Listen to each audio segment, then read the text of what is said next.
And it comes over. What's the base with the rate? It's squeaking. Is it good? Oh, good.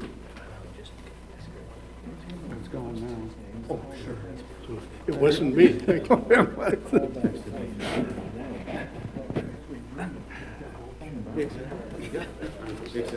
Yeah, they couldn't lay low. There you go, brother. Oh, yeah, yep, yep.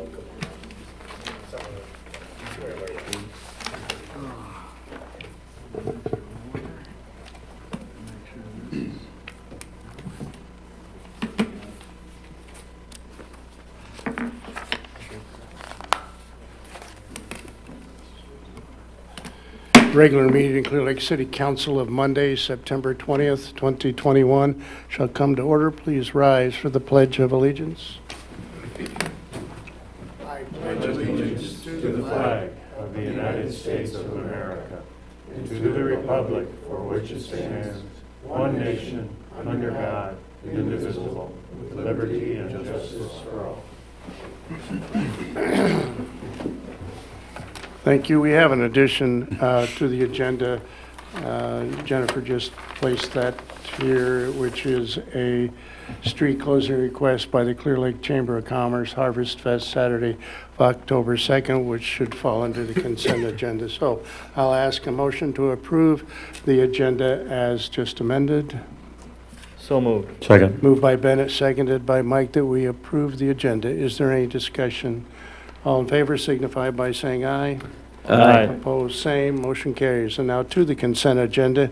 You have a copy of the minutes of September 7th, 2021. We need approval of the bills and claims, of which you also, excuse me, have a copy. And we have the following licenses and permits: excavator license, Paulson Construction of Garner, that's new. And as we just said, a street closing request by the Clear Lake Chamber of Commerce for Harvest Fest on October 2nd. Motion, please. So moved. Second. Moved by Dana, seconded by Mark, that we approve the consent agenda. Is there any discussion? All in favor signify by saying aye. Aye. Opposed, same. Motion carries. Now is the time and place for anyone in the audience who wishes to address the council on any item or cause that is not on the agenda. Please approach the podium, state your name first and last, and give your address so the clerk can properly enter it in the minutes. This is not a discussion time nor a question and answer time, and you have 3 to 5 minutes. None appearing, we'll move on to unfinished business, of which we have none. We'll go to new business 6A, 2809 Main Avenue Warehouse Development Project Review. Mr. Flory, welcome, Scott. Thank you, Mayor. Council, run through the items here in the packet. The pink sheets, just kind of give you a little background information, but those are the documents that we'll be referring to on this item. As the Mayor mentioned, the 2809 Main Avenue Warehouse and Distribution Center project. For some time now, the city has been working with RCP Investments, LLC, developers from Mason City, on a development agreement related to city's financial participation in the implementation of activities related to the repurposing of what some of you will remember as the 5-star co-op building from a dry goods warehouse to a dry goods warehouse and distribution center. The letter of intent, so the pink sheets in your packet outline the incentives, which would include an industrial property tax exemption and also participation in a regional storm sewer improvement project, as well as professional fee reimbursement stipend. And if you recall from the previous meeting, I kind of had discussed the scope of those storm sewer improvements and the number of benefited properties that would be impacted by those as well. The project will be comprised of the renovation and repurposing of the 5-star co-op building, as I mentioned, at 2809. In terms of the location of that project, I'm sure most of you know where that is, but for the benefit of the public, it is located between Main Avenue and 4th Avenue South, and the trucks that have historically accessed the property have come in to the property from 4th Avenue South. Again, even though there is a 2809 Main Avenue address, the access is truly off of 4th Avenue South. And there is a driveway approach that's shared with Magellan on the Main Avenue portion of it, but that's largely unutilized for the purposes of what the distribution center needs would be. Building is approximately 154,000 square feet in size and was constructed back in 1982. The January 1, 2019 assessed improved value of the property is just over $660,000, and we anticipate, I think it's a conservative estimate, the assessed improved value of the property following completions of the improvements, and we'll talk about those here in a little bit, by the developer is estimated an additional $1.5 million, so it would bring the total assessed value of the property to probably somewhere in about the $2.3 million category. Following completion of the improvements, the warehouse would be occupied under the terms of a 10-year lease agreement with Greenlee Corrugated Solutions of Jessup, Iowa. It's anticipated the company would employ 6 to 10 employees with potential for expansion into a multiple shift operation.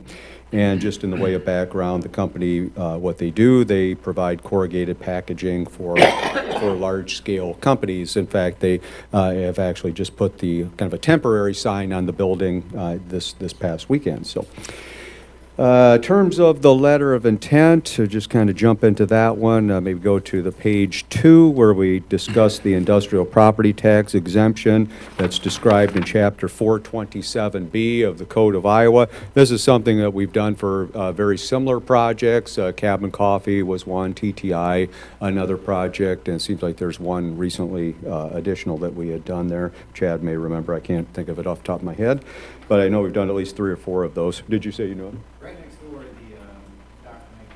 Oh, Reichel, that's right, Reichel was the other one. Very good, he's a good guy, good memory.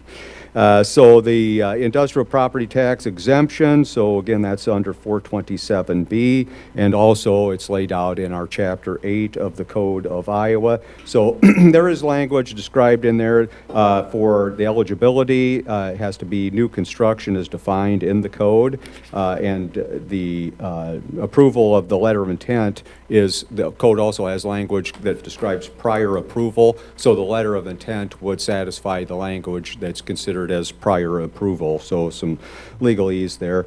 Again, the January 1, 2019 assessed value of the property is $660,000, and we anticipate the assessed improved value following the improvements to be increased by at least $1.5 million. So the industrial property tax exemption would apply on that incremental valuation increase. So for the first year, the exemption would apply at 75%. Second year at 60%, third year at 45%, fourth year at 30%, and the fifth year at 15%. So estimate the value of that over that period of time at approximately $100,000 worth of exemption value there. The storm sewer improvements, again, we kind of talked about this at the last meeting, approximately 2,000 lineal feet of storm sewer, surface water, drainage ways, and culverts to improve the entire area there. Location of the storm sewer would be 15-foot wide storm sewer easement located just north of 4th Avenue South right-of-way. So the developer has had, and I think Jason was involved in a couple of those conversations with the affected property owners, and they are agreeable to providing the necessary easements to construct the storm sewer improvements. The estimated construction cost for those storm sewer improvements estimated approximately $380,000. There is language in there that there may be some improvements additional to those that the city might want to make and let under the auspices of this contract related to kind of the ditch itself. Might be an opportunity for us, if you've looked at it lately, it's kind of semi-unsightly, and so might be an opportunity for us to do some ditch work there and improve the aesthetics of that while this project is under construction. Under the scope of this, the city would reimburse the developers costs related to the improvements of the storm sewer. That would be essentially pipe material costs, so we agree to purchase up to $125,000 of storm sewer piping, furnishing to RCP Investments for the installation. So again, the city would purchase this with that cap, and then we would reimburse the developer in an amount not to exceed that. We would also reimburse the developer a not to exceed amount for professional services related to the design of the stormwater improvement project. And again, that would be dedicated to the city upon completion of the improvements. In terms of the project summary, kind of described the list of improvements. They've been working on these already, but that's kind of a list of all the improvements that are necessary to be made to the building. The project is comprised of, for the renovation, repurposing, as I mentioned, the 5-star cooperative building at 2809 Main from a grain storage building to a dry goods warehouse. Would have loading docks that are constructed for moving goods. And again, the building's $154,000. I know one of the large-scale items was the sprinkling of the building, and that was a pretty substantial investment there. So, the lease and tenant, as I mentioned, so following completion of the improvements, the warehouse will be occupied under the terms of a 10-year lease agreement with Greenlee Corrugated Solutions. And in terms of what Greenlee does is the company provides corrugated packaging for large-scale companies. And as I mentioned, they would employ approximately 6 to 10 employees with potential for additional shift to be added. So, again, the letter of intent just stipulates our intent to enter into a future development agreement with the developers. The developers are Matt Splitgerber, it's a tough one, of Mason City, and Dr. Toma is here in the audience tonight as another partner with that investment firm. So Matt was going to be here tonight. He was on a plane coming back from Chicago, but the weather interrupted them, and they, instead of landing, they got close here, I guess, and then turned around, went back to Chicago. So he had every intention of being here. In terms of the industrial property tax exemption, just you might remember on that one from previous examples. So the process there, if we look at the items in the packet, I believe those are the yellow sheets. We have a resolution to set the date for a public hearing, so that would be considered by the council this evening. Notice would be published in the newspaper, so the hearing itself would be on October 4th. We would publish notice in the newspaper on September 22nd, advising of the opportunity for the public hearing on that. And this is the one where we cannot act any sooner than 30 days following the public hearing. So with the public hearing happening on October 4th, we have to wait that 30 days. Our next meeting after that would be November 1st, but that doesn't quite give us that 30 days. So we're actually pushed to November 15th. And so we would need to consider all 3 readings of the ordinance to approve that at that meeting on October 15th in order to get that certified into the county assessor by December 1st. Which I think has happened in a couple other cases. I don't know how that happened, but just happened to be that way. So I guess I don't have anything further in terms of any background on that, unless anyone has any questions on the letter of intent. But I think it's a real exciting project for Clear Lake. Takes really, I think, an underutilized and what was kind of a dilapidated property, and with a pretty fair amount of investments, going to turn it into a really productive property for us, and I think an opportunity for expansion there and even additional projects beyond just this one. So. You know, you take that building, and many of us know that it's been there for quite a while, but I do believe it was originally put there by Gable Line Farms. I believe I'm pronouncing that right, out of Yarmouth, Iowa. And what do we got? 154,000 square feet there, you know, and now owned by RCP Investments out of Mason City, to be leased by a group from Jessup, Iowa. Assessed presently, I think I'm right on this, correct me if I'm wrong, $660,000 approximately dollars. And you know, with all of what you just said, Scott, and then we come down finally that it will have a new assessment, approximately $2.3 million.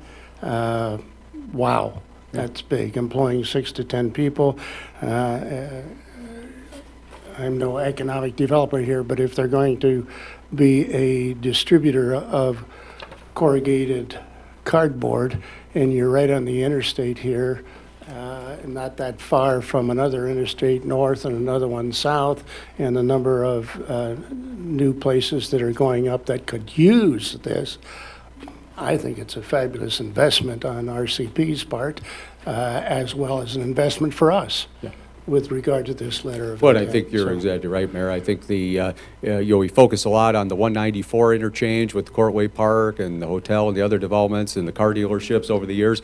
So this intersection has not gotten quite the attention, or interchange has not gotten quite the attention that the one just north of this has gotten. But this will definitely be a step in the right direction to kind of improving that interchange and hopefully making some more economic development improvements there. Council, any questions or comments for Scott? No, I would just agree with both of you. I think, again, terrific opportunity to improve that property, and like you said, Scott, with the drainage, and I think the mayor put it well. So, again, nice to see a lot of those kinds of projects that we're doing. Anything else, Council? Thank you, Scott. Therefore, I entertain a motion to approve a letter of intent for economic development incentives with RCP Investments LLC for 2809 Main Avenue Warehouse Development Project. Motion, please. So move. Second. Moved by Gary, seconded by Mark, that we approve the letter of intent with regard to the 2809 Main Avenue Warehouse Development Project. Is there any discussion? All in favor signify by saying aye. Aye. Opposed, same. Motion carries 5-0. And now I'll entertain a motion to approve Resolution 2141.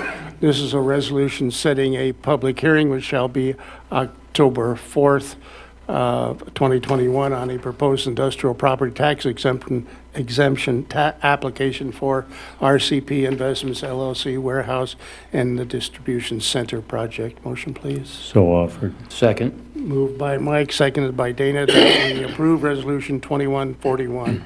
Is there any discussion? Roll call, Mark, Yes. Mike, Yes. Gary, Yes. Bennett, Yes. and Dana. Yes. Motion carries 5-0. Resolution 2141 is duly adopted. Thank you, sir, for being here. Appreciate that. 6B. Let him go. He may want to Oh. get back for the big game here. So he's got to get over to the Lions game tonight. So the big one tonight. Advertising. 600 block Buddy Holly Place Alley Improvement Project. Interim, Mr. Flores. Thank you, Mayor, Council. The white sheet, first white sheet in your packet's a bid, actually a reletting for this particular project. Is a summation there from Jason Petersburg, project engineer. The orange sheet after that is a resolution making an award of contract for the project to complete concrete in the amount of $69,437. The backside of that is a resolution that would approve the contract, approve the contract and bond for the project. So that one is contingent upon the review of the engineer, myself, and the Public Works Director.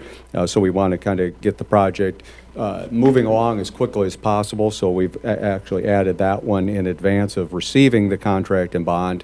But again, it's contingent upon our review of those documents. Again, we just want to shave a little time off and not have to wait for a subsequent council meeting, 2 weeks, to act on that. So we want to be able to get started a little quicker than that. So, and then I guess that's it. So in terms of just some background, and like I say, Jason's going to review the recommendation and the bid letting analysis with you just in a moment. But if you recall from our last meeting on September 7th, we held the public hearing on the proposed plan, specifications, form of contract, and estimate of cost for this project. And then because we did not receive any bids for the alley improvement project, we set a rebid date of September 16th at 11 o'clock here in the council chambers for this project. If you recall, we had two components to the alley improvement project. One was the 600 block of Buddy Holly Place, and the other was the 400 block of Main Avenue. So again, we thought we'll separate these out, see if we can get some bids, some interest on at least one of these projects, and get it done prior to the end of this year, prior to winter setting in. So again, that was the strategy. Had the bid letting. We did receive one bid. That was, again, from Complete Concrete here in Clear Lake. of $69,437, so that was about 2.7% over what the engineer's estimated probable cause of construction for the project was. But given our desire to get the project completed, underway here as soon as Alliant, they're in the alley. If you've been by there recently, you can see they're already in the alley doing the stuff that they need to be doing. So, given the tight time frame turnaround of this project, we think that's a reasonable bid for the project. It does have a completion date of October 30th, so I guess I don't have anything further in terms of any background, unless anyone has any questions. Council, any questions for Scott? Thank you, Scott. Review of bid letting and recommendation of award of contract. Mr. Petersburg, Veenstrom Kim. Welcome, Jason. Thank you, Mayor, Council. Scott pretty well covered that. Like he said, there was one bid received from Complete Concrete out of Clear Lake, which was about 2.7% over the estimate. Complete Concrete does have experience doing these types of projects. They've done similar work for the city in the past. I believe one of the more recent ones was the alley by Starboard downtown. V&K does recommend awarding the contract to Complete Concrete of Clear Lake in the amount of $69,437. Schedule-wise, we're going to meet with Alliant mid to later this week, get an idea when they think they'll be far enough along they can get out of the alley. And then at that time, we'll put together a schedule as far as when we can start construction on this. But the completion date is the end of October. So, any questions? Council, any questions for Jason? Thank you, Jason. Therefore, entertain a motion to approve Resolution 2142, a resolution making an award of contract to Complete Concrete of Clear Lake, Iowa, in the amount of $69,437. And this is for the 600 block Buddy Holly Place Alley Improvement Project. Motion, please. So moved. Second. Moved by Dana, seconded by Mike, that we approve Resolution 2142. Is there any discussion?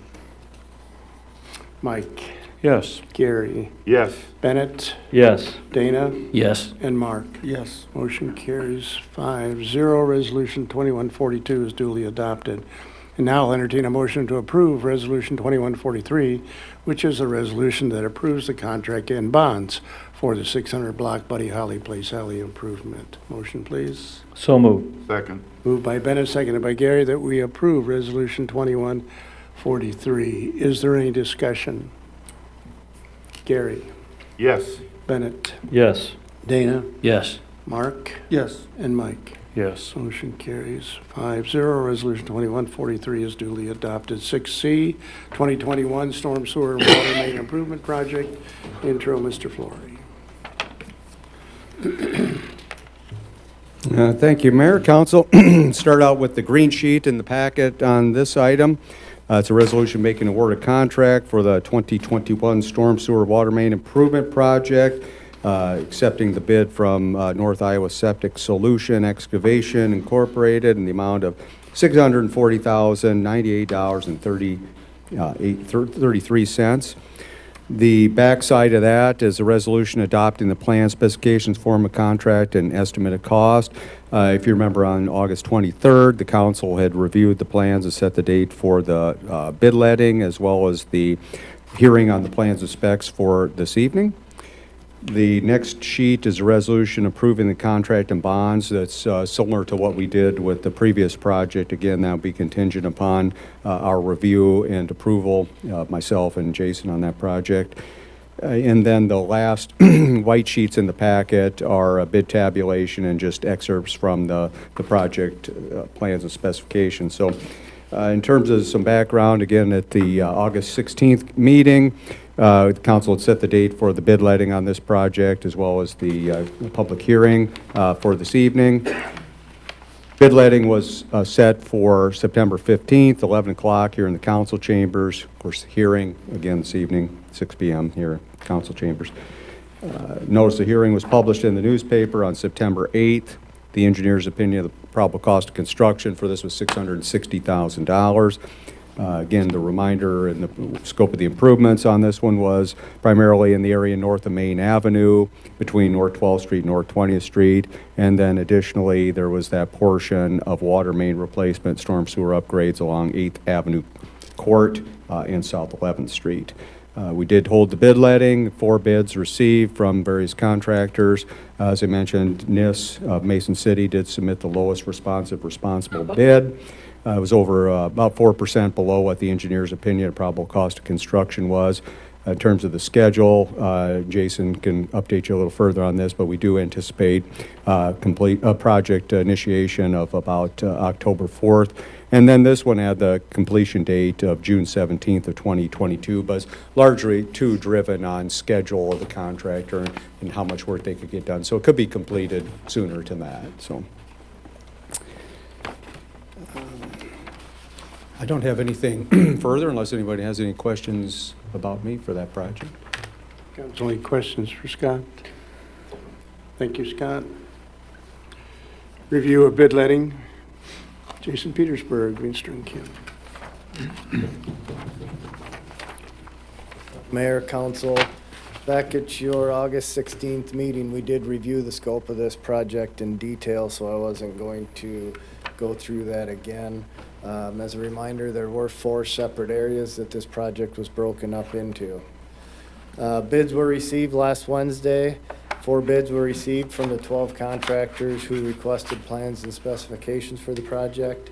NIS Excavation out of Mason City submitted the low bid of $640,098.33, which was 4.2% below the estimate. V&K and the city has worked with NIS on previous projects similar in nature. I believe it was last spring they installed the 24-inch storm sewer up 7th Avenue North by Woodford Lumber there. Similar type of work. V&K recommends awarding the contract to NIS Excavation. Preliminary conversations with NIS regarding schedule is they'd like to get started rather quickly on this project. Material availability isn't a huge concern with the exception of the storm sewer intakes, the structures, the precast structures. So right now, or today, they were checking to see which precast company could get to them first as far as manufacturing them. They do have a couple of crews available for this fall, and they have indicated that if they can get the materials, they might try and get the whole project done yet this fall if they can run 2 separate crews. Similar to the alley, we do have a couple of Alliant Energy issues that need to be addressed yet. There's 2 gas lines in conflict with the project. There's a 4-inch steel line on 20th Street and a 2-inch line on North 16th Street. Alliant's aware of it. They've got it drawn up and they plan to be started on at least the North 20th Street gas upgrade here within the next week and a half or so. Any questions? On South 11th and 8th Avenue Court South, are those water mains off the street and between the curb and the sidewalk? Yeah. Yeah. It's narrow. Yeah. So, I mean, the street doesn't have to be dug up in these cases. And No, and the services will be directionally drilled across, so we won't have to dig up the whole Yeah. street. all right. Yeah, that's kind of what I was reading here, but wasn't sure, so thank you. Any other questions or comments for Jason? Council? Thank you, Jason. Now is the time and place for the public hearing with regard to the 2021 storm sewer and water main improvement project. Anyone in the audience that wishes to address the council on that particular project, please approach the podium, state your name, first and last, and give your address so the clerk can properly enter into the minutes. Not appearing, I'll entertain a motion to close the public hearing. So offered. Second. By Mike, second by Bennett, that we close the public hearing with regard to the 2021 storm sewer water main improvement project. Is there any discussion? All in favor signify by saying aye. Aye. Opposed, same. Motion carries. Now I'll entertain a motion to approve Resolution 2144, a resolution approving the plan specs, form of contract, and estimate of cost. So move. Second. Moved by Gary, seconded by Dana, that we approve Resolution 2141. Is there any discussion? Bennett, Yes. Dana, Yes. Mark, Yes. Mike, Yes. and Gary. Yes. Motion carries 5-0. Resolution 2141 is duly adopted. Motion to approve Resolution 2145, a resolution making an award of contract, and that is to NIS Excavating of Mason City. Motion, please. So offered. Moved by Mike, seconded by Gary, that we approve Resolution 2145. Is there any discussion? All in favor signify by saying, I gotta have a Roll call. roll call. Yeah. Dana, Yes. Mark, Yes. Mike, Yes. Gary, Yes. and Bennett. Yes. Motion carries 5-0. Thank you. Now I entertain a motion to approve Resolution 2146, and this is a resolution approving the contract and bonds. So moved. Second. Moved by Bennett, seconded by Dana, that we approve Resolution 2146. Is there any discussion? Mark, Yes. Mike, Yes. Gary, Yes. Dana, Yes. and Bennett. Yes. Motion carries 5-0. Resolution 2146 is duly adopted. Thank you. 6D, Amendment Number 1 to Professional Services Agreement with RDG for the Seawall Rehab Project. Review, Mr. Flory. Yeah, thanks, Mayor. Council, the pink sheets here in your packet, as the Mayor described, would be an amendment to our professional services agreement with RDG Associates for the Seawall Assessment Project. If you recall, we entered into this agreement with RDG to do a preliminary analysis of the existing conditions related to a potential seawall rehabilitation project. And so that preliminary report is prepared, and that amount is the $4,800 that's referenced on the first page of the pink sheet in your packet.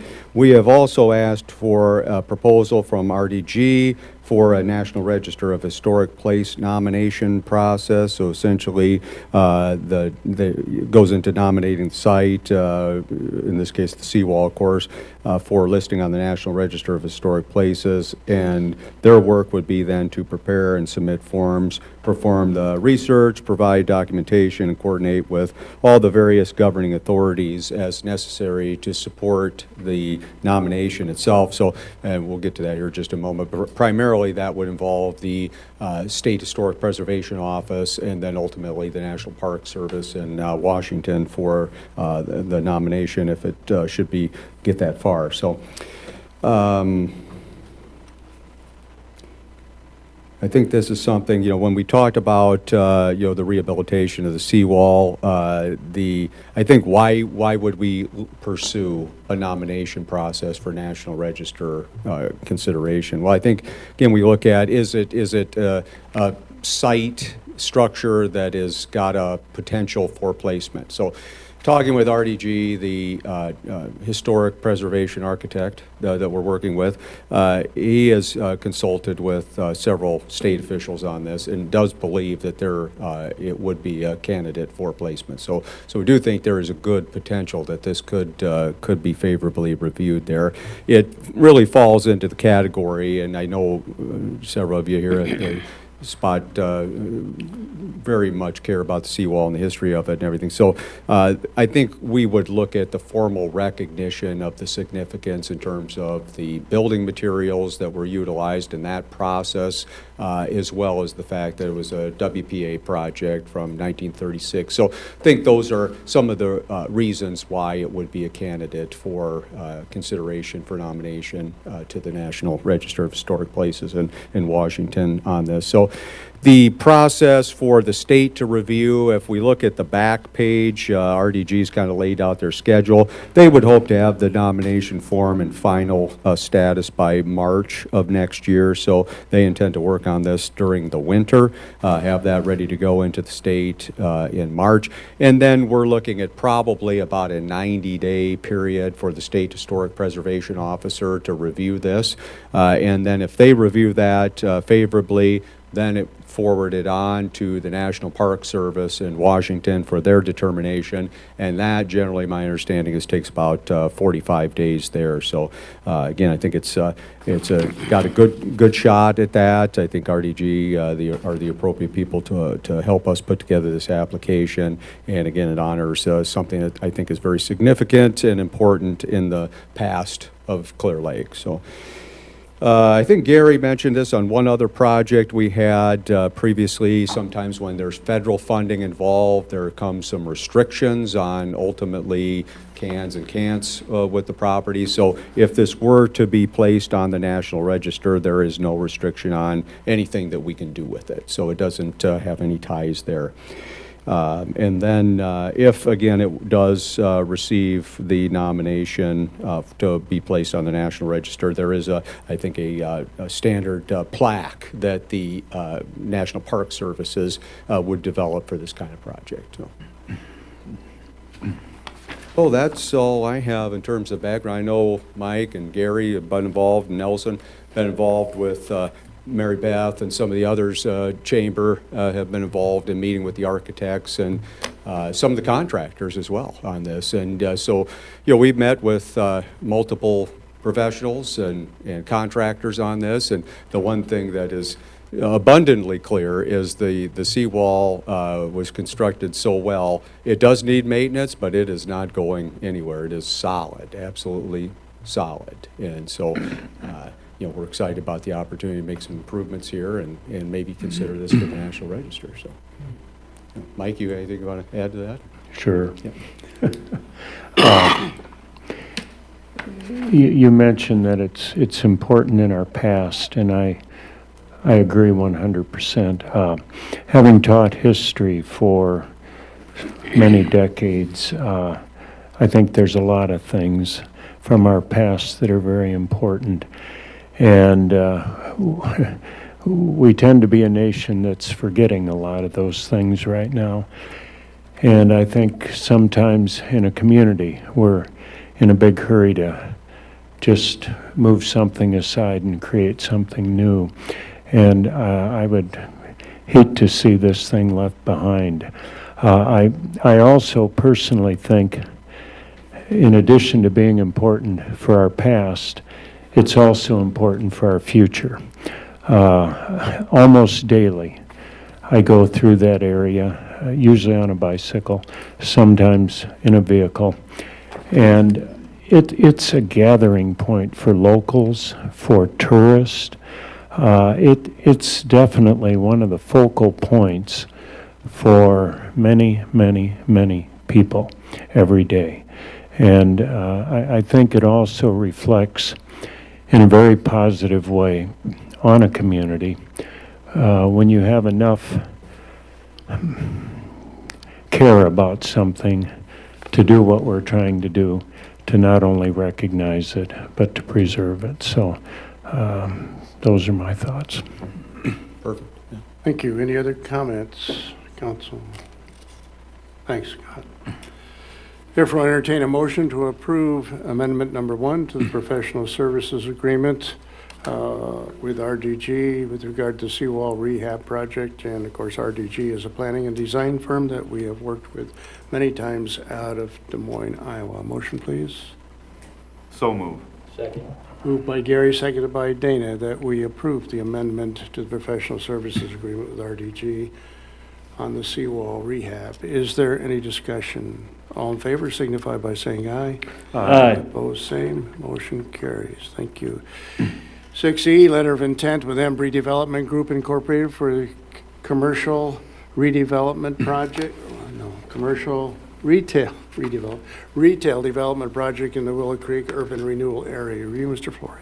Thank you, Mayor. These are the purple sheets in your packet. We'll go over those here in just a minute, but give you a little more background on this. This goes back again to the regular council meeting of March 15th, where the council held the public hearing to amend the Consolidated Urban Renewal Plan to include a new commercial project located within the city's Willow Creek Urban Renewal Area.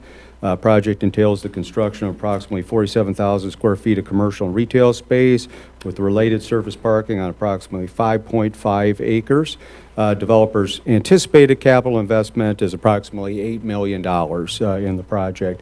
When we amended that urban renewal plan back in March, we didn't have all the details at that time as to where things might be in terms of the needs as far as infrastructure and so forth goes, so we kind of took our best guess at it at that point. So we amended the urban renewal plan, again, outlining these various incentives that the city would contribute towards the developer's investment in this project, one of which was an incremental property tax rebate, 10 years, cumulative amount not to exceed $850,000. And then also $350,000 offset to be used by a developer to finance various municipal water and sanitary sewer service improvements and main extensions and so forth. So what we know now, based on where the project would be located on the site, is there's a large city storm sewer that would have to be relocated also to accommodate the project. So on one hand, it was a little bit of a zero-sum game where the water and sewer service expenses were going to be lowered, but because of where it would go, the storm sewer expenses got added in. So essentially, we would be looking to amend the urban renewal agreement again to add in the 60-inch city storm sewer relocation.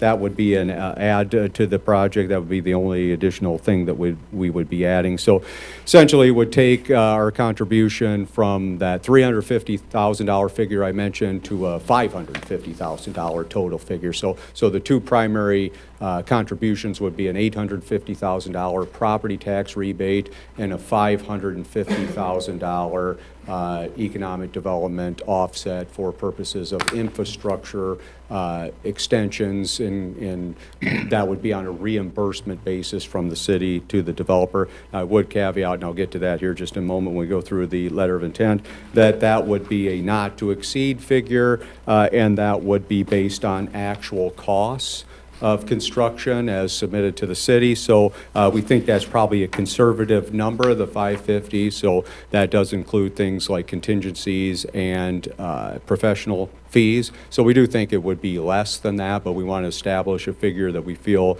comfortable with, that we're going to be under that threshold. So just going to the purple sheets in the packet, kind of talk about this for a little while. The developer intends to begin construction of the project approximately April 1st, 2022, with a completion date, this is kind of conservative date as well, August 1st of 2023.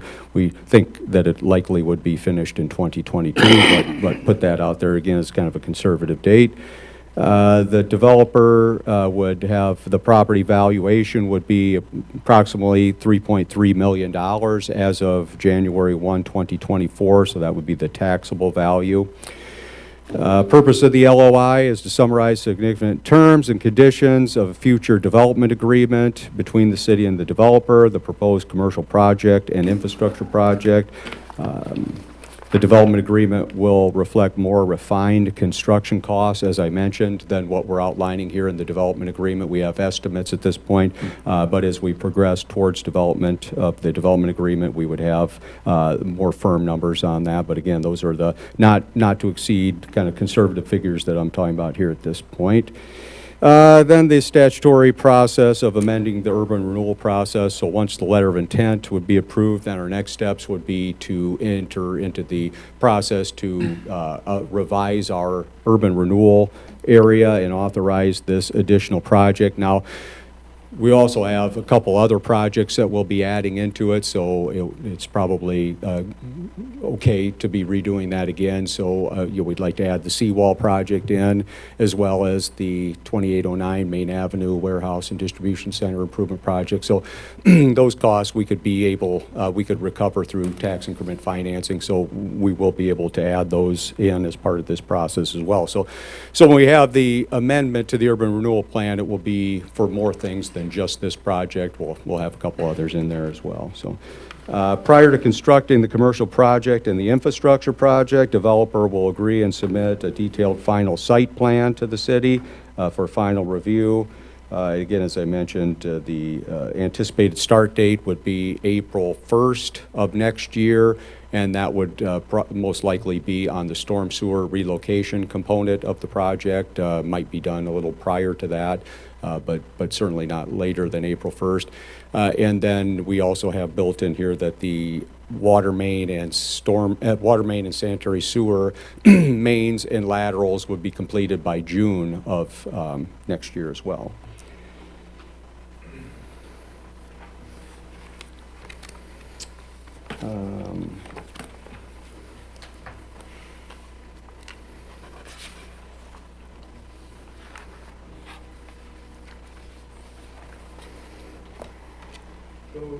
Probably hit the paragraph where I just want to point out, I know we've done this in other development agreements and letters of intent, but I want to emphasize on the terms of the infrastructure portion of the project, and we talk about these improvements, so the sanitary sewer, manholes, water main improvements, relocation of storm sewer, pipe, et cetera, and the construction of the other incidental things that go along with that.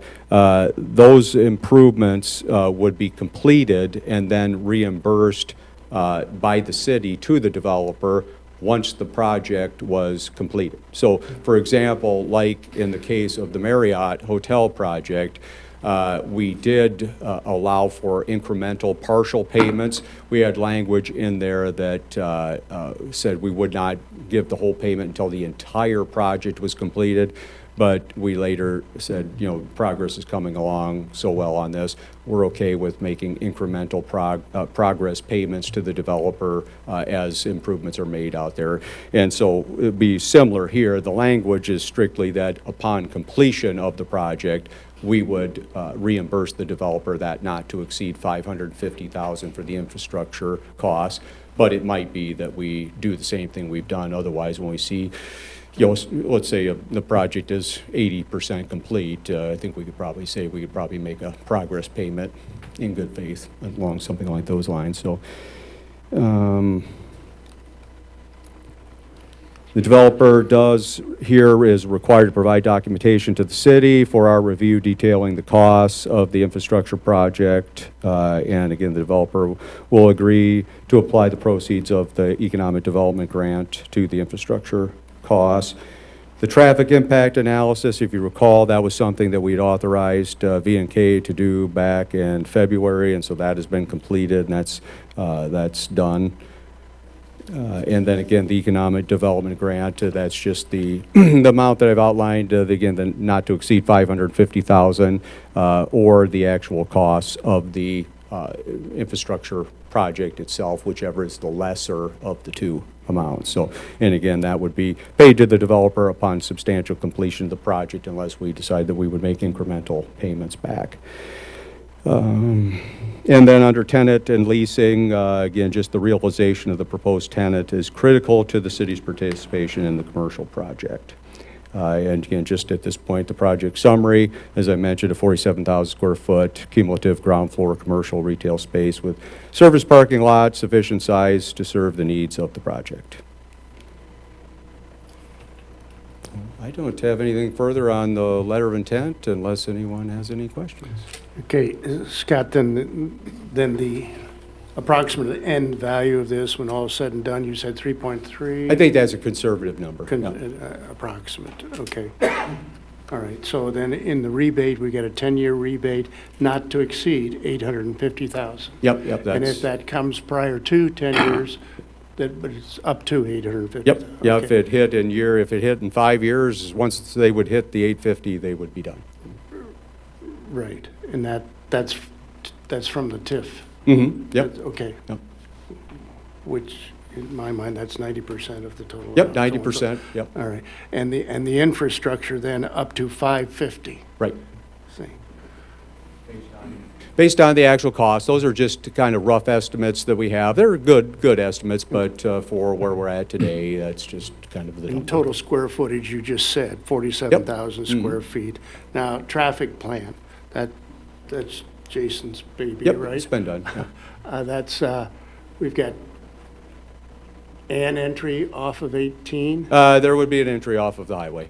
and then there's already one on 20th, so there'd No. be still one? Or 2. 2, okay. And that's all been approved, DOT approved? No, No. It's just an entry on Highway 18, right? that would be Not an under, exit, what's that? not an exit. No, entry and exit. Right in, right out? So you're gonna be, Yep, right in, right Right out. in, right out. wow. Council, further questions? Scott? This general type of an agreement would be a smaller version of what we did with McKesson Yep, and Marriott. or Titan Pro or. Yep. Some, yeah. Done a lot of them. So, yeah, okay, just Yep. clarifying that. Any other questions, council? Thank you. Great explanation, Scott. Well done. Therefore, I entertain a motion to approve letter of intent, and that letter of intent is with Embry Development Group Incorporated for commercial retail development project in the Willow Creek Urban Renewal Area. Motion, please. So moved. Second. Moved by, who we got, Dana? Moved by Dana, seconded by Mark, that we approve the letter of intent. Is there any discussion? All in favor, signify by saying aye. Aye. Opposed, same. Motion carries. Thank you. 6F, fitness coordinator position description, review, Mr. Long. Welcome, Adam. Mayor, council, real quickly, if I could, guys, I slid a couple sheets in your guys' packet on the bottom there. Do have an exciting announcement real quick. I will not take a lot of time, but I do want to welcome our first official assistant at the Clear Lake Athletics and Wellness Center. We have Mary Jo Verba, who officially became the assistant this morning, signed over her acceptance letter today, and we are very, very excited. So Mary Jo is somebody that's coming from NIAC, 18 years of experience over there as an advisor and also an athletic sports coach. You know, one thing that I'm extremely excited about with Mary Jo, for one, knows Clear Lake very, very well, has a very good following here and a lot of friends in the Clear Lake area, so knows a lot about Clear Lake. One thing that kind of hit home with Mary Jo to me personally was she was in a position for a long period of time where she was not necessarily looking to leave. She wasn't unhappy. She wasn't, you know, unemployed. She was very content with where she's at, yet sees this type of opportunity and wants to go for it. So I think that's very, very exciting. I was kind of in the same situation where this is just an opportunity that couldn't be passed by. So I think that says a lot about Mary Jo and what type of person she is, and I'm very excited to get her on board. I may just jump in, maybe Creighton or Nelson, somebody else wants to chime in too, but I was part of the interview process, as was Jennifer, and you know, I was really impressed. We had I thought, a nice response to the position announcement, and I think we had 3 really good people that we brought to the community to more formally evaluate. And to us, Mary Jo was just, or at least to me, I think for the others as well, Mary Jo was just head and shoulders above all the candidates in her, I think, commitment to professional growth, like Adam said, was really impressive, and we think she's going to just be a really good fit for the Wellness Center. So. Sorry to steal her from Nyack Bennett. But, Well, that's what I was going to just say, Scott. I've been fortunate to work with Mary Jo the last few years at Nyack, and I want to offer my compliments and congratulations to her because, again, this will be a terrific fit for us and very exciting. So, Mary Jo will start October 18th. She's going to share that big office with me in the back for a while until we move over to the Wellness Center. She's a ball of fire. That's what I thought, and that's exactly what we need in that position. And you know, she's done very, very. I was long gone when she came to Nyack, but she's done very, very well as a counselor in the admissions area. You know, having talked with Mrs. McGuire, who is the director of admissions over there. She's very, very good in that position, and she is very well qualified. No doubt about that. The enthusiasm is what I like, and that's what you have to have in that position. Absolutely, because don't forget, this position is going to be really spearheading our recreation and activity programs around our recreation sports and our recreation activities around the area. And again, like Mayor said, you got to have a ball of fire there that's going to be very, very mindful of what the community wants and then giving it to them too. So very, very excited to have her. The other sheet is just myself, Creighton, and Scott have kind of been sitting together, obviously, and getting the dues kind of set to what we're going to be charging for memberships.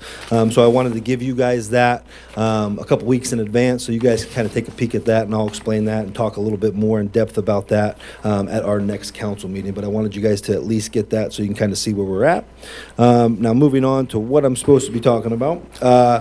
So just like Mary Jo's position was very, very vital for the programming part of it, this position here, the fitness coordinator position, is going to be just as important, in my opinion. The fitness coordinator position is going to be a little bit more on the health and wellness side.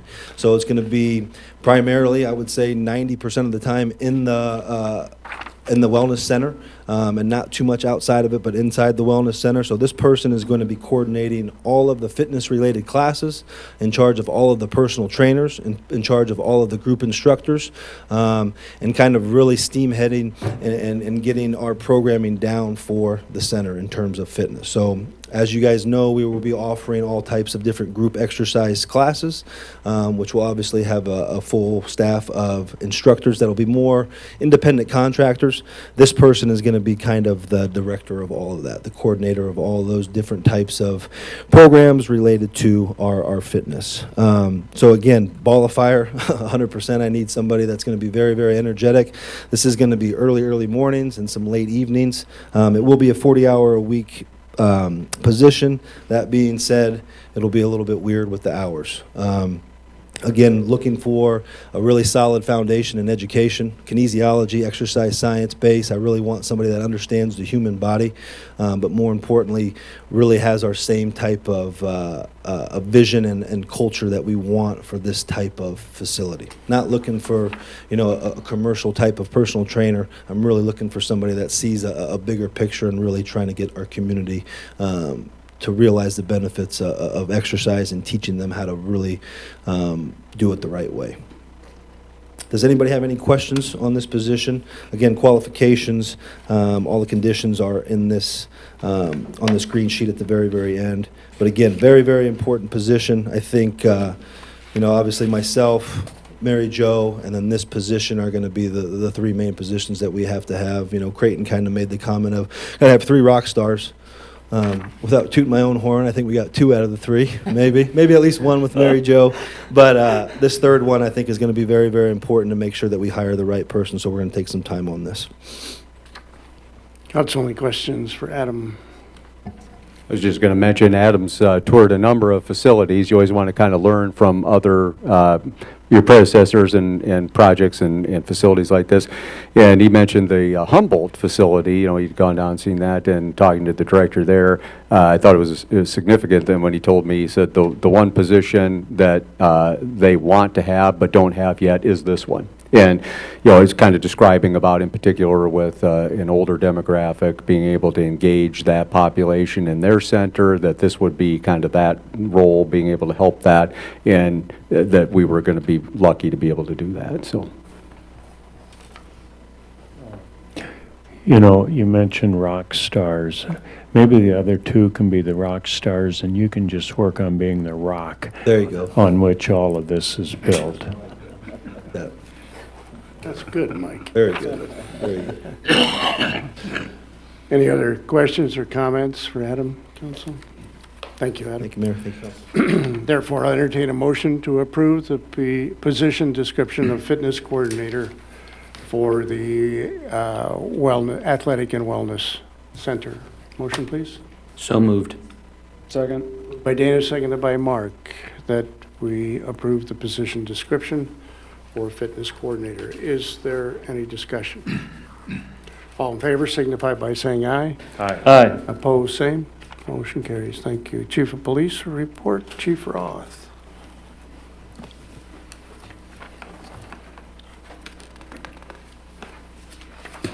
Thank you, Mayor, Council. In your packets is the blue sheet toward the back there that shows our August 2021 numbers for your review. I just wanted to give just a couple updates. Our part-time records clerk started with us a couple weeks ago, Laura Batchelor. She does work primary day hours, about 4 hours a day, so if you're ever over there, please meet her. She'll be in training for the next couple months, learning the system, learning NIBR numbers, learning reporting requirements. This week is homecoming for the high school, so there'll be activities all around the town. I think the high school published them. They should be on the social media, but we have been working with the school to try to babysit the Adams building up there. So there'll be some tower lights up there tonight to kind of shed some light on the outside of it it's kind of a dangerous area, so we want to just keep people out of there so they don't hurt themselves. We'll be up there quite a bit overnight to keep an eye on it. Also, for the council's approval, we are suggesting we do trick or treat on the 31st of October. It is a Sunday, but we have done it on the 31st on Sundays in the past. We are requesting 5 to 7 p.m. We have got some questions about this. We'd like to be able to publish that as soon as possible. Ventura also probably will go along with Clear Lake and do it at the same time, and we'll get that approval hopefully next week. Then usually on Saturday, the day before, or that week, we'll probably do the parade, getting with the Parks Department or Adam, whoever's going to do that, to formalize that process or that, whatever they do down there for the. I can't wait to see that guy leading the kid parade on yeah. Halloween. So- I'm going to come down just for that. Yeah, we'll have to talk about that sometime this week, but, or Aaron Dieter also helps with that too, but other than that, that's all I had, unless there was a problem with trick or treat on the 31st. Council, any questions? Thank you, Chief. Public Works Director report. Jeremy Kornberg, welcome. Jeremy? Thank you, Mayor, Council. Just a couple updates. I think last time we discussed, or I talked about the Fieldstone storm sewer improvements that we're going ahead with. Charleston Excavating completed those, I think, last week. Looks really good, so should solve all our issues there for the next foreseeable future. Pine Tree Park, we began our improvements out there with the concrete. We had all the concrete around the shelter removed, except a portion of the basketball court, and that's all been re-poured and backfilled. We have started the grading for the sidewalk down towards South 3rd. We just got to get in there and set some grades and get our slopes as best as we can. And then I believe Parks has done some reseeding where we dug the roof drains in. So, and then I think they're waiting on the gutters to be installed anytime here. So besides that, I don't think I have any other updates really that's going on. I guess we did have all our new candy cane lights that were part of our 21-22 budget for the Seawall. Those were all delivered, I believe, last week. So once we get some time here, we'll be kind of moving forward, getting all those installed. We'll be replacing all the older, it was a Dynamics brand, so they're just a little bit different than the Stenbergs, but we can't get parts. They don't make them anymore. So they'll all be that same Verde green, similar to the ones that were put in around the splash pad when that was all redone. Last time, I didn't get a chance to talk to you on the Buddy Holly lights. Did you get an update on that one yet? Yeah, I did get I think I got the submittal signed and ordered today, so that light is on order. The situation was that exact light was no longer made. It's now been upgraded to an LED.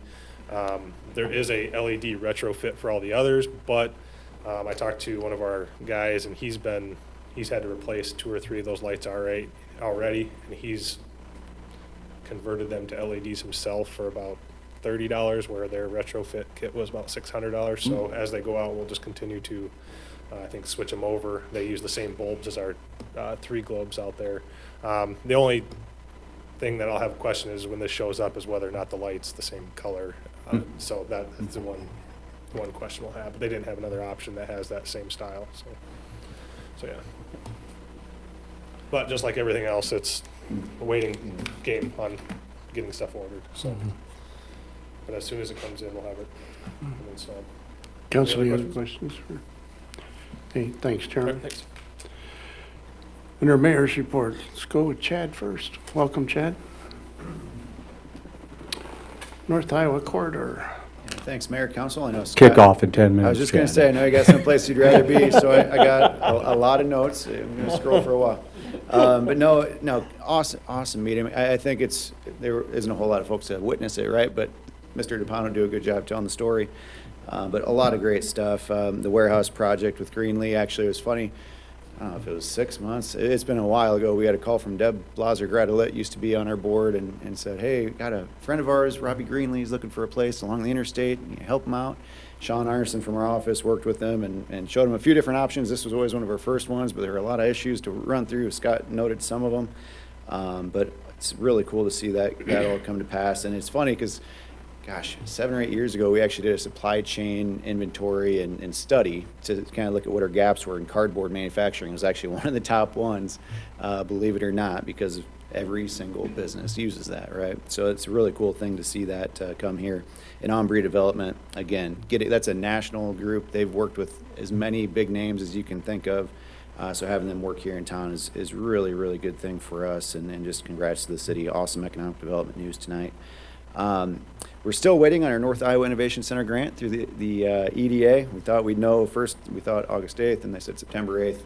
Here we are a couple weeks past that.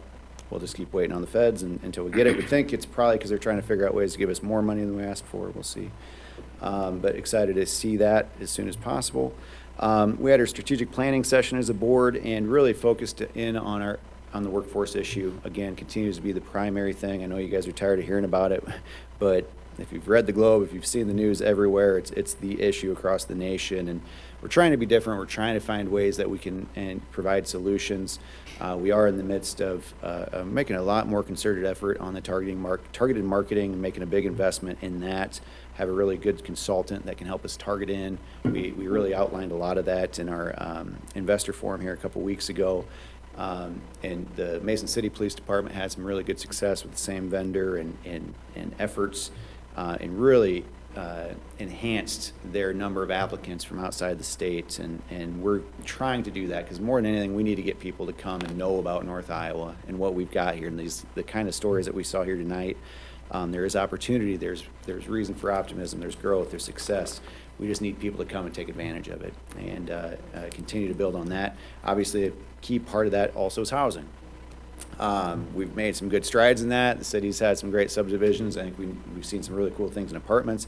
Actually, here 2 weeks ago, I was at the Housing Iowa Conference. We were awarded for the multifamily project of the year in the state for the Talon development. And again, we're trying to move some things forward on that, on the rental side. To extend that with those guys. I think there's some significant opportunities here in Clear Lake along those lines as well that will continue to drive towards. The governor also announced at that meeting $100 million in extra housing funding over and above what the state usually does. Some really pretty cool things in that package that I was able to sit in on some sessions there, trying to put some ideas together as far as downtown housing, again, the multifamily housing that could be opportunities for us in the region to build that out. Also had our Iowa Chamber Alliance strategic planning retreat this past week, or 2 weeks ago as well. Really, again, that group focused on workforce and population, placemaking projects, and significant things that we're going to be pushing with the legislature. Actually, this next week we have the Iowa CEO Roundtable, which is an Iowa Chamber Alliance, Iowa Business Council, IEDA, and Governor's Office partnership. So we really try to get some of the biggest CEOs from each of our regions at that meeting and really just talk through these issues and what they need to see from us at the local and state level to really make a difference for them. And again, what are the things they're seeing on the ground? What are their struggles in Iowa? And how can we overcome those together? So really looking forward to that event as well. And this Thursday, I know several from the city are going to be going down to the Papa John 25th Anniversary Gala. Looking forward to that as well. It's amazing that those have been up and operational for so long. We're one of 5 in the state. And again, I think that gives us a really strong economic and entrepreneurship ecosystem here that most communities our size just don't have. So we're very fortunate to have that. Looking forward to seeing Mr. Papa John himself and hearing more from him and maybe some exciting plans for the future of the centers. But again, just a really cool opportunity for us. And then finally, October 5th, the airport is going to be doing an open house about their upcoming terminal project. So good opportunity to see that, get some updates from them and what that's going to look like or could look like, and again, provide them with feedback, I think is an important strategic partner. Certainly, I know they'd welcome the feedback of this group, so I want to be sure you guys were aware of that.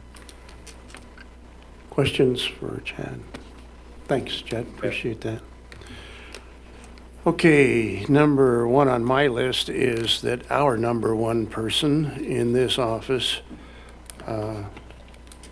Jennifer Larson, is the grand chair of the Harvest Fest. That is Saturday, starting at 9 o'clock.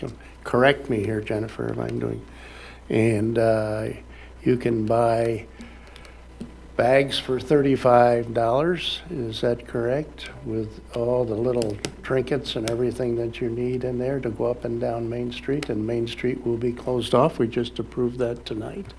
And there will be food trucks along the way, and there will be a salsa contest, and there will be a grape stomping contest featuring, oh, Scott backed out of that, didn't he? Yeah, okay. And many, many other activities, and the retailer's totally involved with that. So make sure that you get out of. You said Saturday. and What did I then say? You just said Saturday. Yeah, Oh, could be October, many. October 2nd on that. Anything else that I missed on that? And there will be music. Live music. Live music between, what is that, 4th and Main Street there, all day long, most of the day, I believe noon to 4. noon to 4. And what did I miss? That it? And if you're not there, we will miss all of you folks, so get there. It's a lot of fun. It's one of our main events that we have, and our last event, I think, before Christmas by the Lake. So the last big event. So get there. I'd like to thank the fire department. If those of you that were at that memorial on 9/11, spectacular. Joe Torillo, in his wonderful Brooklyn accent, gave a very, very nice message. He was the firefighter who was covered twice, as he indicated, and rescued and made it through, and now goes around the country and talks about this, and at least we never forget. I think that's probably it. There were 53 trucks, EMS, firefighting trucks, emergency trucks that went around the lake. I don't know, what time was that, 9 o'clock or so? Was it 8 o'clock? It was dark anyway. And I remember going down and watching them. It seemed like they would never end. But what a wonderful tribute to get that many to come to our town from long distances away. There was one there from Decorah, I believe, that I thought, wow, that's really, really great. Jennifer, Scott, Creighton, and myself went to the League of Cities last week, Wednesday, Thursday, Friday, and one of the highlights from the great thing about that is the networking that you make with all the other cities and communities in the state of Iowa. The exhibit area is just, well, you can't quite describe it. It's very, very good. But the one thing that stood out in my mind anyway was Creighton and I went on and Scott went on the morning tour of residences. In the afternoon was a tour of the businesses, and Creighton and I got to go up and down the river landing area that was developed, correct me here, by the community of Coralville. I think they owned that area, and it was a blighted brownfield area, and it gave a whole variety of incentives, and you just can't believe what they've got there now. But they went into the Extreme Arena and saw that.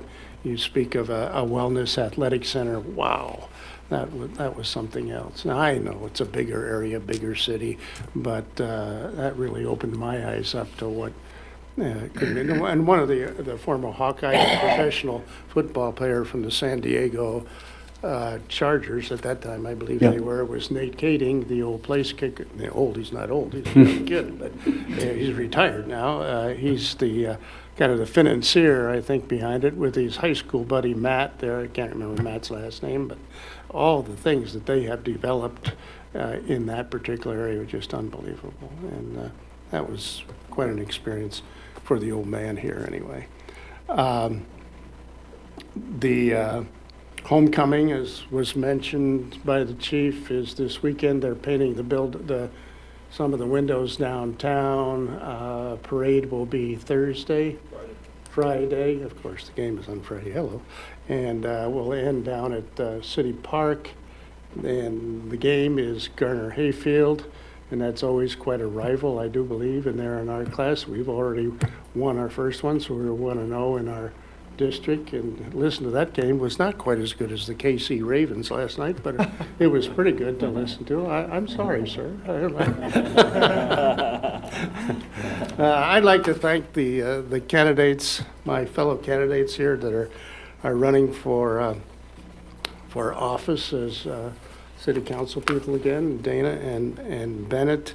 You know, we don't run because we've got all these, you know, inanimate things that are going on, but we run because of the people that we serve here, and that's tourists, that's visitors, that's, you know, the salt of the earth people that are here 24/7, 365. You know, we appreciate everybody here, and we have been for years, and we certainly thank them for allowing us to serve, and therefore I believe that's certainly in my mind, and I would believe in everybody's mind up here. That's why we sit here and have two meetings and multiple meetings during the week to serve them. So thanks, guys. Director of Finance report. Wellness Center lease proposal with Molenkamp Physical Therapy for 800 square feet of space at 115 North 20th Street. It's called CLAWC. Mr. Schmidt. Welcome. Thank you, Mayor and Council. And since you brought up the League of Cities and the opportunity to go on that tour in the afternoon, I just wanted to say it was a special experience for myself. I started my career with Marriott at that hotel, the Corville Marriott, which is now the Corville Hyatt Hotel. But back then, it was such a vision that the city of Corville had, improving that area down there. And when I first started working at that hotel, the hotel opened in 2006. My brother actually started working there shortly after. And then when I was in college, I worked there first as a part-time accountant. And at the time, it was just that one hotel. And the recession of 2008 kind of pushed some of those other projects back. But it's just remarkable to go back. When I was first there, like I said, it was one hotel and then another building out there, a couple restaurants, that sort of thing. I remember going to a Fry Fest where we did the hokey pokey, or is it called the herky, something like that. Something that Hayden used to do with the team in the locker room. But we did that, and it was just one big field.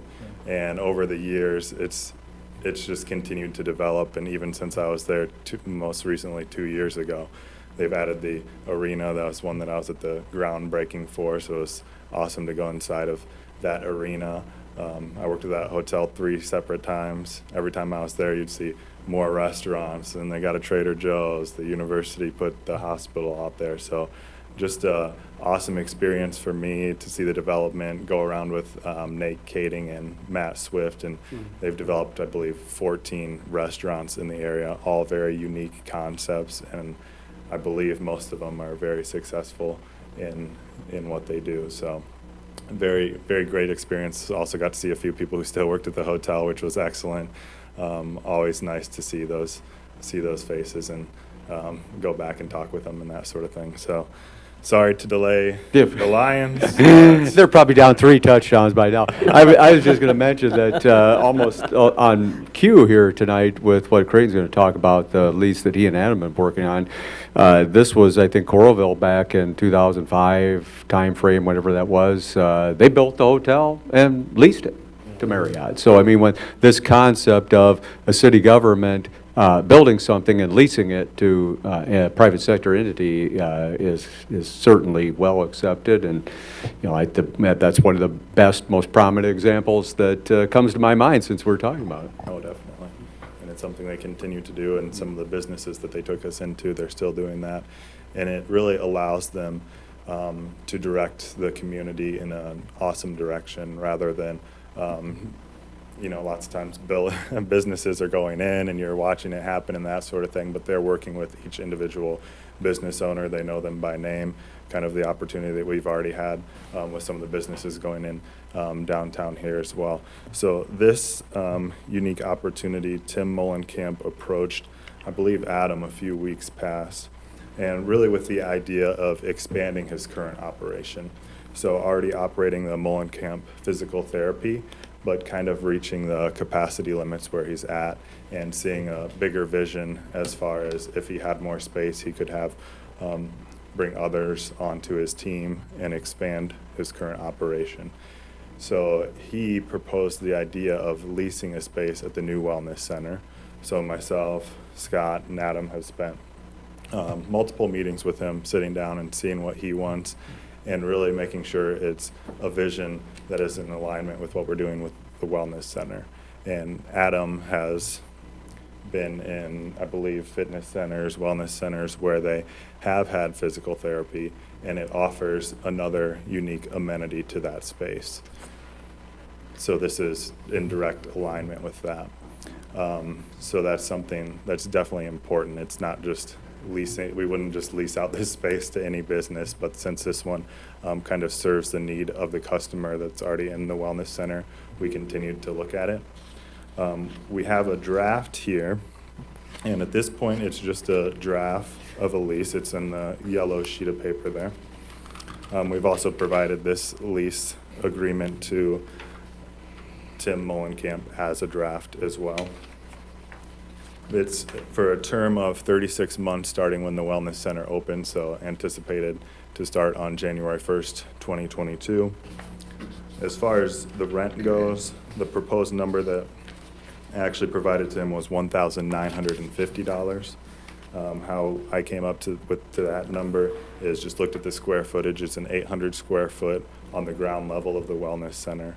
So I took into account a number of current leases in our community, found an average and also a weighted average, weighting some businesses higher based on what they were offering. That was more in alignment with what we have at our wellness center, and came to the base rent of $1.75 for that 800 square foot, which was $1,400. We also came up with a number for utilities, so his utilities would be included in this lease agreement, and then also a use of the facilities for his patients, which is something that he would have access to as part of this lease.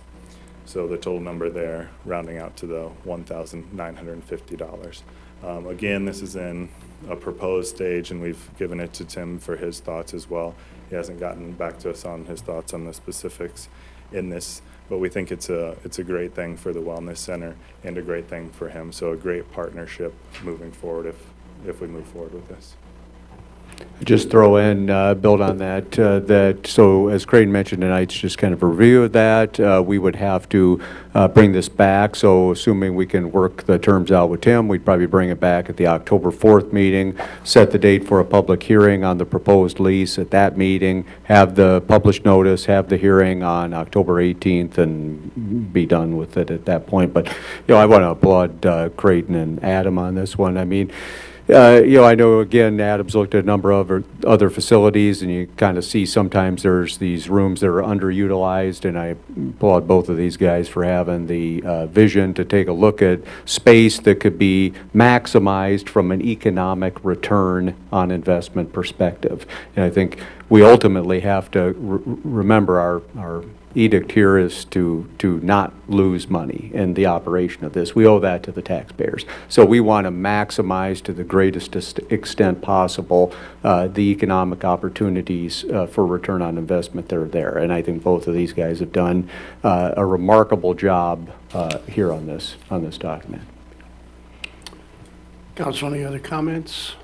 Yeah, just quickly, Mayor. So it sounds like, from what you had said, Creighton and Scott, that it's a very much of a synergistic impact for the end user of the wellness center, having something like this there.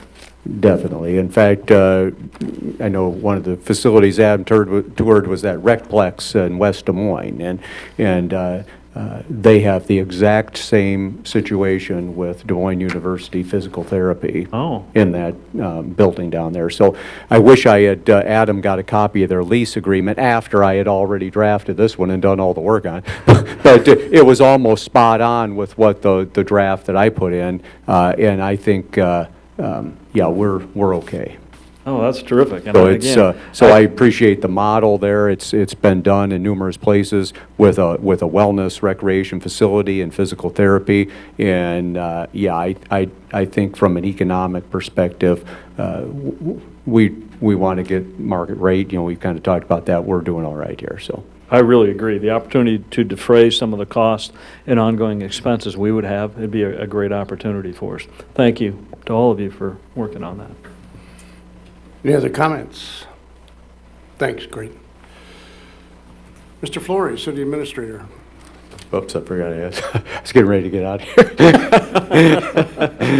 No, the one last letter of intent item, Gary, Nelson, myself, I think a few others had an opportunity. NTI, there by the Best Western, is undergoing a physical expansion out there, and Dale Snyder Construction is the contractor working on that, and it's really kind of a marvelous business to have in the community. It's kind of a quiet one. It's kind of tucked in back behind there, and the owners of the business, you know, they started it from scratch here and have really grown it into an amazing operation, and it's impressive the scope of the reach of their work. They even have significant involvement in Canada. You know, shipping these tires and axles and things out. So they're bursting at the seam. They're going to undergo the first phase right now. Snyder's out there working on it now. First phase of a multifaceted development project out there that will add new employment opportunities, add significant new tax base, and they have some issues related to this little, I don't know if I'd call it a bridge necessarily, but they need to have that replaced. So what we've been talking with them about is ultimately working with Veenstra Kim here on maybe a culvert type project to replace this bridge structure over the Willow Creek there. Or is that Clear Creek? Which is that Willow? Willow. Yeah, Willow. So to replace that structure with, again, like a box culvert style structure there, and they would use that as their primary ingress, egress for all the truck traffic that comes in and out of there, and then no longer utilize the location between the Best Western properties there. So it's a really nice project, and you know, I know they're getting more and more involved in the community, so that's great to see, and just I think a real nice improvement out there. Again, we talk about Nelson talking about all these improvements going on in the community. I think that's just yet another one that we can help the company grow and expand there. You know. And it's family run. It is, Family yeah, started, yeah. family run. I think originally just north of Ventura there many years ago, and now here, and you know, truly is with father and son and daughter. And, Yep. I think wife. total employment, what they say, 40-some people out there now, and 39. 39, Yeah. you know, and expansion opportunities, potential there, and maybe Gary, you got some input on that. I mean, I was really impressed. I see this is, they're taking a negative and making a positive out of this whole area down there. It's been a negative for I don't know how many years. The same out on Main Street too, that's been a negative. Yeah, it is. Yeah. And it's now turning around. Very good. Yeah, great improvements for the town. But they say they're shipping 8 semis a day. There was quite a few. Yeah, to either Canada or western Montana. And so it's neat to see a local family and local business and improving there. Any questions, Scott?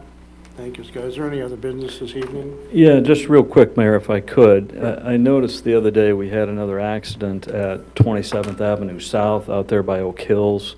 Of course, I grew up out in that neighborhood, and I just wanted to ask if we could maybe instruct Scott to work along with Public Works and the county. It's right on the county line there, to maybe look at a way to improve that intersection, either through some improved signage, or the other thought I had is with the new Stonecliff development we've got going out there in the future, we're going to add a lot more housing and a lot more traffic. And so I wonder if even a roundabout or something like that in the long term might make sense. So at this point, not a short-term thing, but I just wonder if we might be wise to kind of study that a bit.